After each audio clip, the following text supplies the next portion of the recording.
இந்தியாவை விட எனக்கு அது முக்கியமில்ல. ஆஸ்திரேலியா என்னை காத்துலயே கரைக்க பார்த்தாங்க. ரோஹித் பேட்டி. ஐசிசி 2024 டி20 உலகக் கோப்பையில் ஆஸ்திரேலியாவை 90% நாக் அவுட் செய்து இந்தியா செமி-ஃபைனல் சுற்றுக்கு தகுதி பெற்றுள்ளது. ஜூன் 24ஆம் தேதி செயின்ட் லூசியா நகரில் நடைபெற்ற முக்கியமான சூப்பர் 8 போட்டியில் முதலில் பேட்டிங் செய்த இந்தியா 20 ஓவரில் 205 ரன்கள் குவித்தது. அதிகபட்சமாக கேப்டன் ரோஹித் சர்மா 92 ரன்கள் விளாசினார். ஆஸ்திரேலியா சார்பில் அதிகபட்சமாக ஸ்டோனிஸ், ஸ்டார்க் தலா 2 விக்கெட்டுகள் சாய்த்தனர். அதைத் தொடர்ந்து சேசிங் செய்த ஆஸ்திரேலியா முடிந்தளவுக்கு போராடியும் 20 ஓவரில் 181 ரன்கள் மட்டுமே எடுத்து தோற்றது. அந்த அணிக்கு அதிகபட்சமாக டிராவிஸ் ஹெட் 76 ரன்கள் எடுத்த நிலையில் இந்தியா சார்பில் அதிகபட்சமாக அர்ஷ்தீப் சிங் 3, குல்தீப் யாதவ் 2 விக்கெட்டுகளை எடுத்தனர். இதனால் செமி-ஃபைனலுக்கு அதிகாரப்பூர்வமாக தகுதி பெற்ற இந்திய கிரிக்கெட் அணி ஜூன் 27ஆம் தேதி இங்கிலாந்தை எதிர்கொள்கிறது.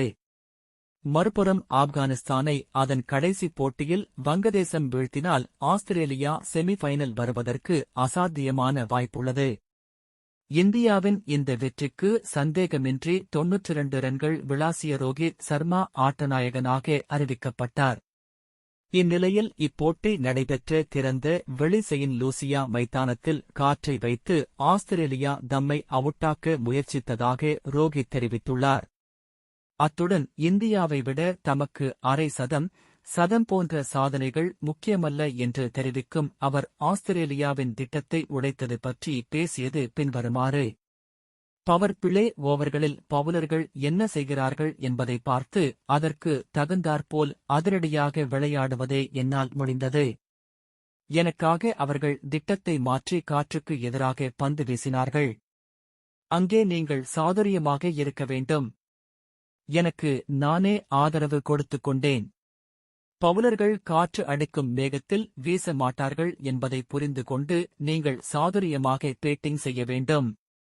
முடிந்தளவுக்கு அனைத்தையும் அடிக்க நான் நினைத்தேன். களத்தின் அனைத்து பகுதிகளையும் நீங்கள் பயன்படுத்திக் கொள்ள வேண்டும். அதைத்தான் நான் முயற்சித்தேன். இதுபோன்ற நல்ல பிட்சில் உங்களுக்கு நீங்களே ஆதரவு கொடுத்து அடிக்க வேண்டும். அது இன்று எனக்கு வந்தது. 50-100 ரன்கள் முக்கியமல்ல என்று நான் ஏற்கனவே உங்களிடம் கூறியுள்ளேன். பவுலர்கள் மீது அழுத்தத்தை போட வேண்டும். அதற்கு நீங்கள் பெரிய ஸ்கோர் அடிக்க வேண்டும்.